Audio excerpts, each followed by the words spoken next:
Ladies first. Woo.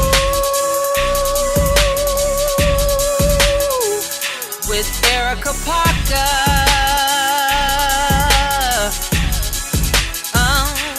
Ladies first. Ladies first. Ladies first. Hello and welcome into Ladies First. I am your host, Erica Parker. As I've always told you, we have another informative, exciting show for you today. I'll tell you, I'm in my hometown. I am in Bessemer, Alabama, the marvel city of Bessemer, because I'm with the great Dr. Charles Winston. So we're going to have a great show for you today. We have a lot of information planned to give you. So I want you to go grab a pen, grab a pencil, and write the information down. We'll be back in just a second. And we are back, and thank you for coming back to us and with us. I am, of course, your host again, Erica Parker. Now, as I said before, we have an exciting show planned for you today. I need you to get your pen, your paper, so we can discuss real estate and your property exemptions. We have with us the Tax Assessor of the Jefferson County Cutoff, the Bessemer Division, right here in the Marble City. And I want to say good morning to Dr. Charles Winston. Good morning, Dr. Winston. Good morning, Erica. How are you this morning? I am awesome. Good. I'm so glad to hear that now, Doctor. It is that time of the year for your office, correct? It is that time, October 1. October 1. We began the process of assessing taxes. All right. So the process of assessing taxes. Now, in order for me to come to this office right here, I start at the door right here. Mm-hmm. So what's the first thing a person does when they come to your office? Most of the people that come to our office, that comes to this door, right outside my office, are assessing their property or filing their annual exemption, whether it's homestead or disability exemption. So they're coming in to return a form that they have received from this office or from the office in Birmingham. It doesn't matter where you live in the county, you can use either office, both a full functioning office in Jefferson County. So they're coming to return a form that they received. And in order to maintain the exemption that they previously had, but they're coming to claim that exemption because they bought a new house or acquired some property by some deed or some document, whether it's personal property, personal real property, or personal business property. So they're coming to see how they can get a discount. Coming to see how they can get a discount. I like that because I like discounts. Yeah, I like holding on to money, especially mine. Well, when they come into the office, so you said as a result of them coming from a statement that you've mailed out October 1st. Sure. Okay. So when you mailed the statement out, you gathered the information via, how did you obtain the information to mail out to them? We're mailing it out based on the last year exemption, and you have to claim the exemption every year. Even though folks say, well, I'm over 65, I'm retired, I'm disabled, whatever. Now the county has a system where we can maintain the information, but it's the taxpayer's responsibility to claim that exemption. Otherwise, they could end up losing it for a year. So, as a courtesy, we send a notice every year about September the 30th. You're going to get a notice that from October 1 to December 31st, you must come into the Tax Assessor office and claim this exemption. Exemption is a check form. I'm over 65. I've lived in this house for the past year. I'm totally disabled or not. My age, birthday, if I file federal and state taxes, what those federal and state taxes, taxable income is, sign it and give us a good phone number. You actually don't have to come to the office for that form. You can literally mail it back. We get as much mail as we do people that actually come to our door to come in to do it.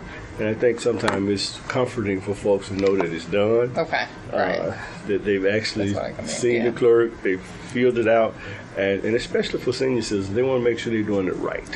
And as a result of that, we have a very efficient and effective staff of assessment clerks who take care of them. Who take care of them when they walk through the door. You say they want to make sure it's done right. So what do I need to bring with me in order to take advantage of those exemptions?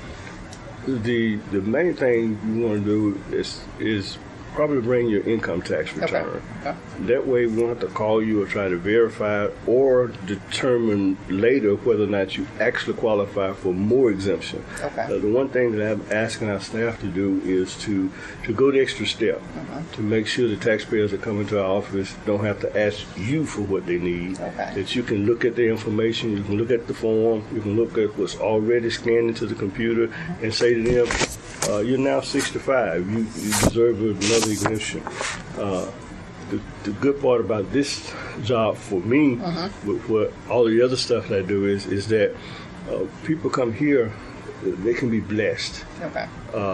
Some people have never filed the over 65. Some folks really want to do it early. But you can do it the day after your birthday, that you turn 65, but you can't do it the day before. So I can't come spend my 65th birthday here. Well, according to what time of day you were born. But you have to be 65 to get. Now, the homestead exemption is an exemption that's not age-based. Okay. If you own the home, it's your primary residence, and you live there, you get the homestead exemption. Okay. Wow. Okay. Now you said I have to bring my income taxes, and I have to bring. Is there any to qualify for homestead exemption? I don't have to explain it to me, and I apologize. You said for me to take advantage of my. What am I proving with the income tax? You're proving to us what your taxable income is. Okay. My because taxable income. there's a deduction. There's an abatement of taxes based on income. Okay. If your taxable income is under $12,000, I see. you're exempted from some county tax and some school taxes and those kind of things. And certainly if you're over 65 and your income, so everything is income based. People just assume automatically at a certain age. I hear it every day. I'm 85, and that does give you a deduction. Actually, you should have had it ever since you were 65. Gotcha. And some folks are 85 and they never claim they're over 65. And it's not retroactive, but it does not, age alone does not exempt you from taxes. And so many people feel that way. Okay. But now also, you said earlier about disability. That qualifies me for some form of exemption. Is that correct? You can be totally exempted if you're 100% permanently and totally disabled. And how do I prove that? You would have a letter, a certification from Social Security, from VA, saying that you are 100% permanently disabled. Unfortunately, for some veterans, that's 60%, 80% does not give you the exemption. You got to be 100% or better. Now, you said when they come to this office, you want to make sure they're blessed. Now, if you don't mind, can we talk about your personal life just a little bit? Okay, just a little bit. Okay. Now, you said they're blessed, but now also I want the audience to know that you are a pastor of a major church here locally. Okay. Yes, I pastor the New Mount Moriah Missionary Baptist Church in Erie-Town. Okay, but you also are the moderator. The Mount Pilgrim Baptist District Association, which is an association of 160 plus churches throughout 2 counties, and I get to work for them. Okay, so it is important to you that the people that come to this office are blessed. Yes, yeah, that's one of the main reasons that I actually sought this office, is that I want to make sure particularly disabled, disadvantaged, and senior citizens will get all of the deduction and be treated with the kind of courtesy and fairness that folks come to our office, regardless of their appearance, that they will receive the kind of courtesy and respect that's due them, because they're the taxpayers. They pay the salary of some 19 folks that work in this office when we're fully staffed, and myself. Oh, wow. So we need to show them some appreciation. We need to do a great job. And when you have the kind of staff that I have, that's not an issue. We've got a couple of people that are new and all of that, but when it's a match, everything just works effectively. It's just an awesome experience to see how it is that you can make a small difference in the life of individuals that come to our door. We don't just assess property. We don't just assess exemptions and qualification of that. Our office has 3 departments. We also do personal business property for every business in the cutoff.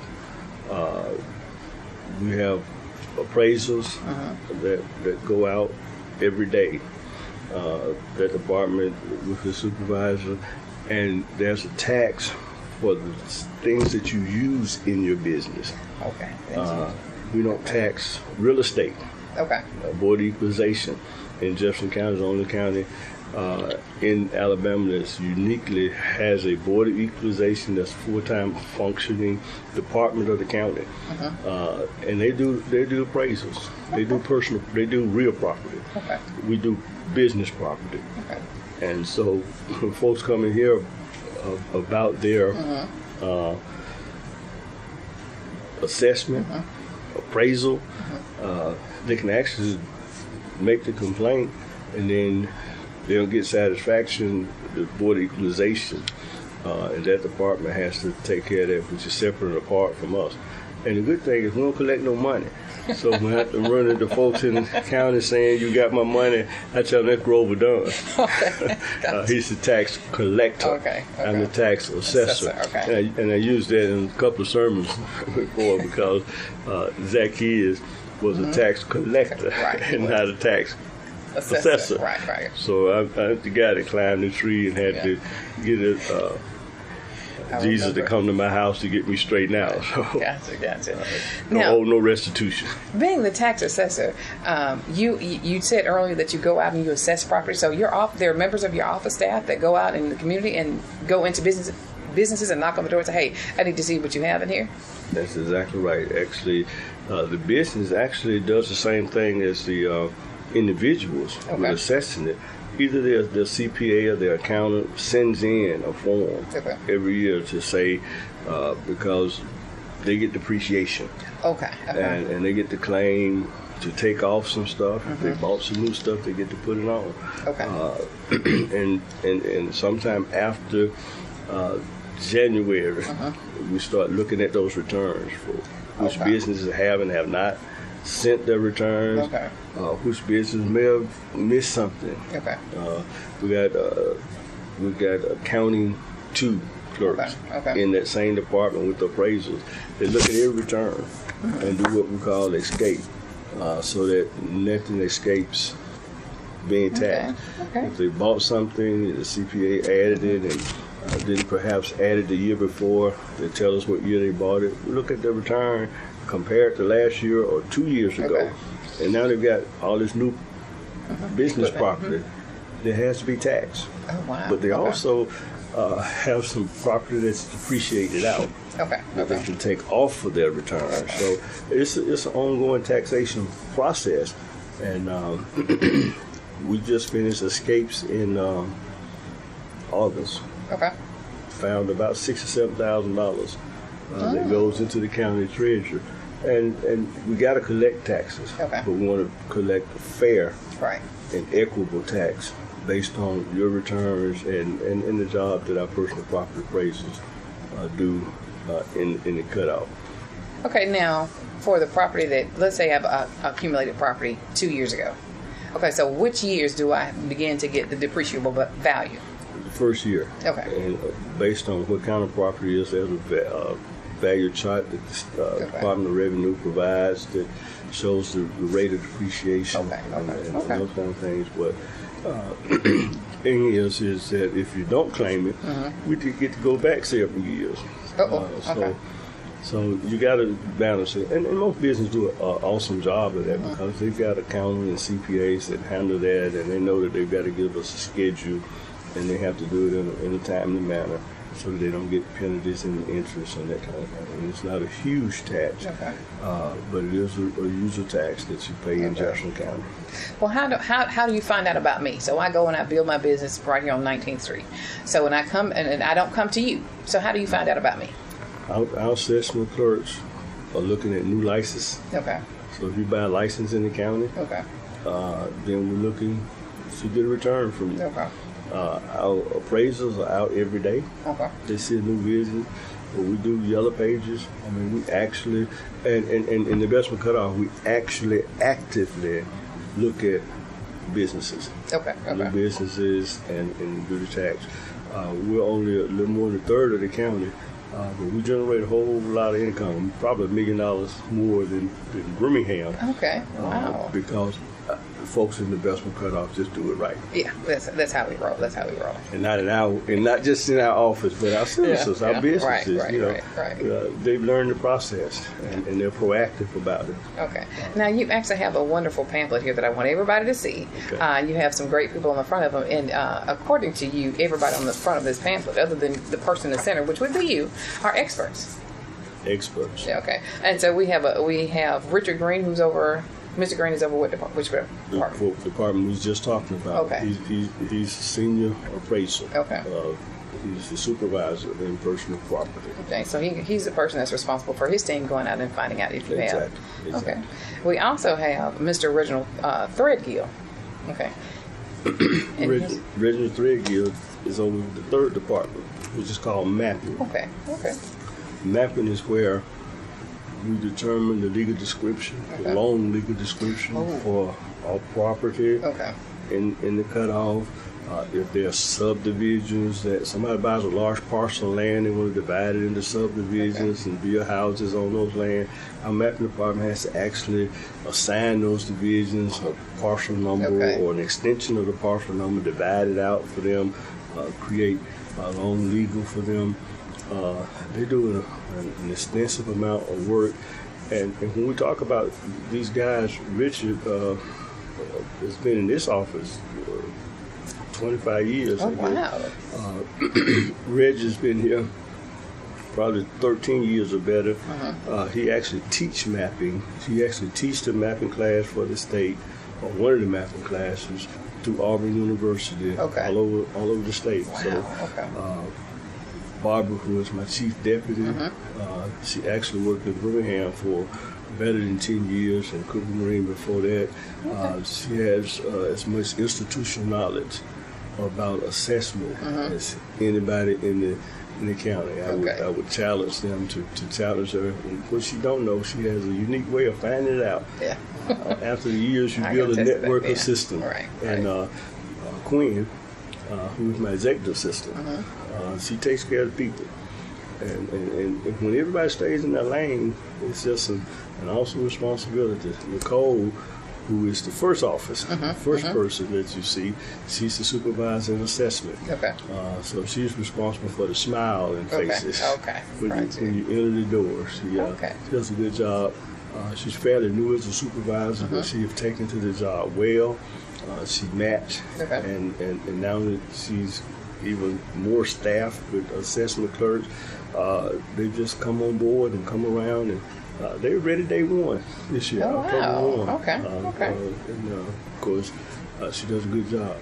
Even in the training process, she has just taken on the challenge and take care. So that makes me whole. I don't have a whole lot to do, but listen. That's always a good thing. It's always a good thing.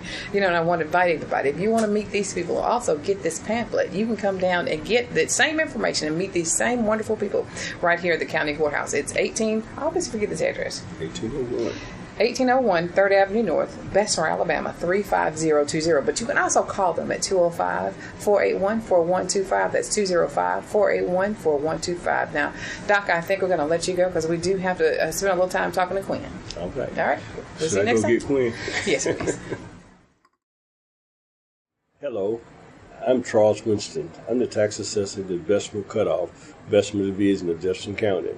My family and I watch Ladies First with Erica Parker on Saturday mornings. Join us in watching Ladies First with Erica Parker Saturday mornings for a wealth of information and inspiration.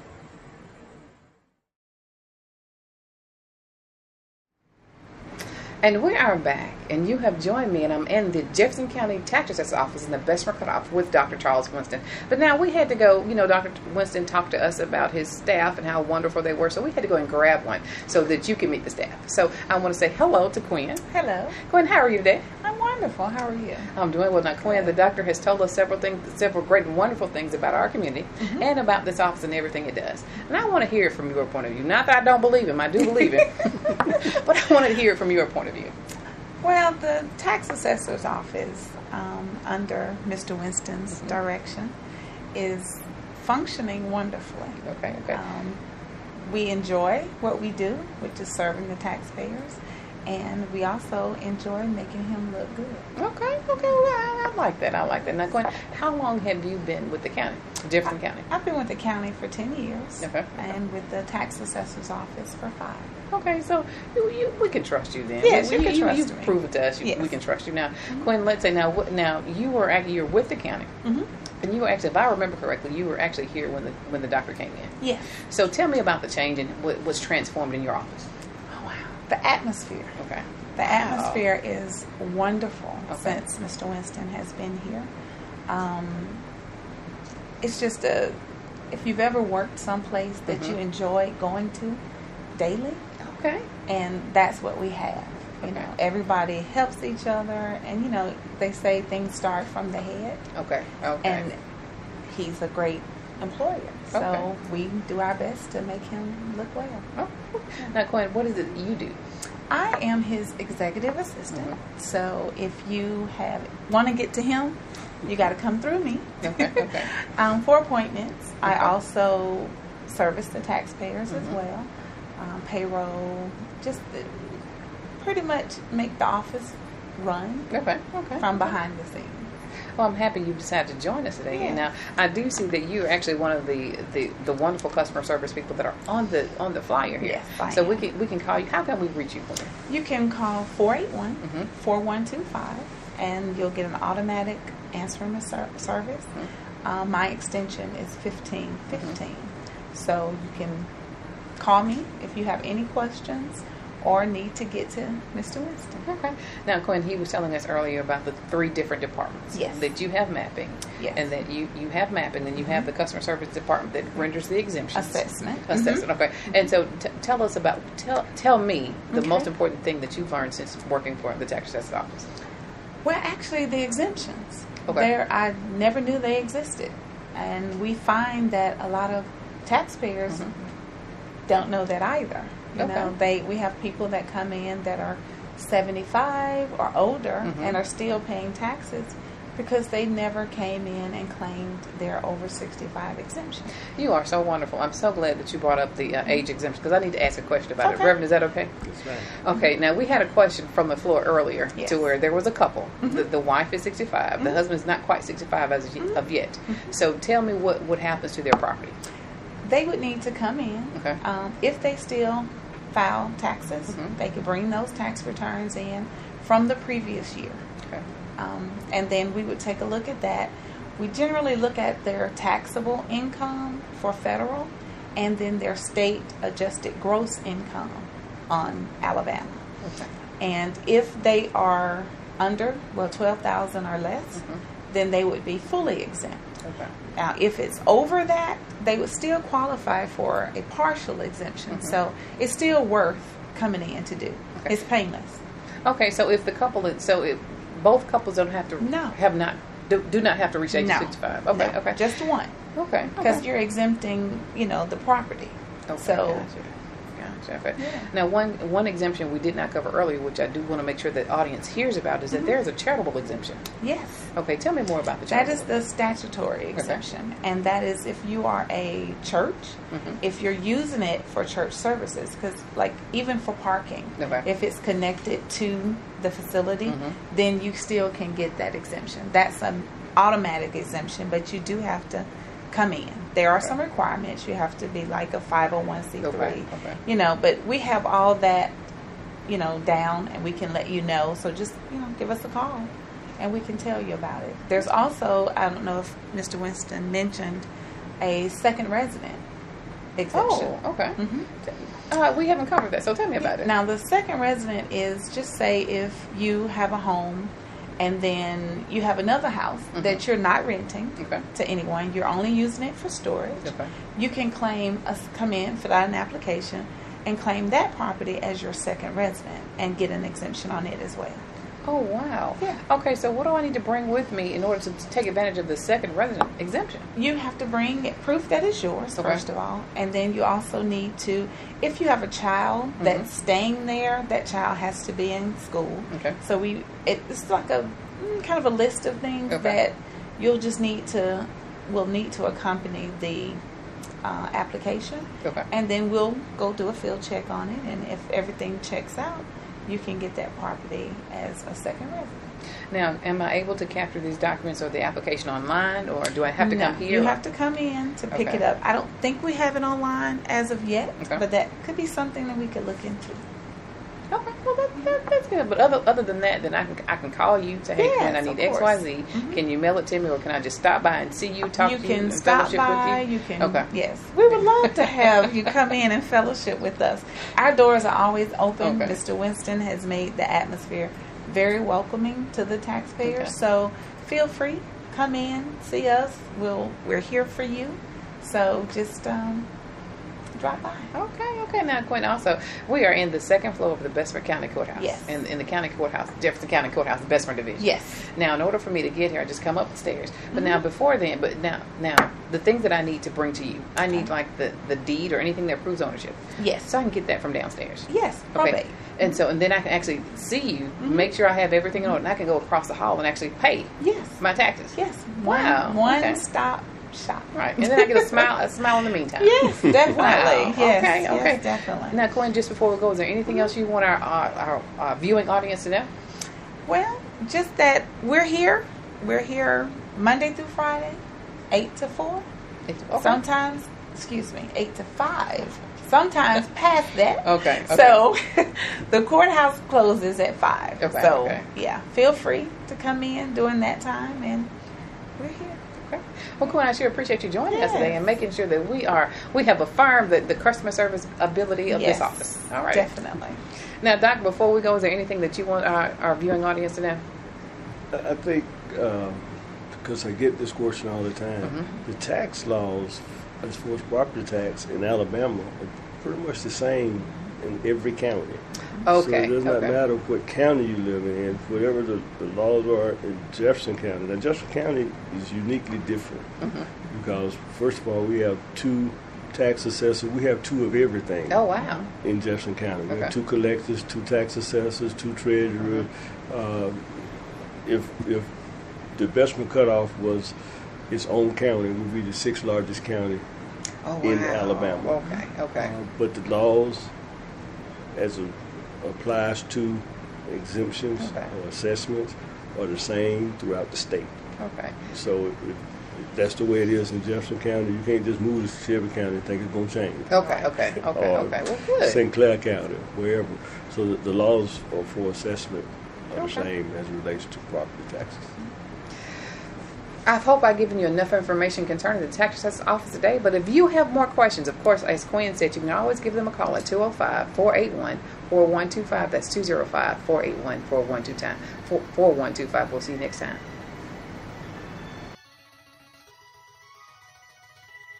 Ladies first. With Erica Parker.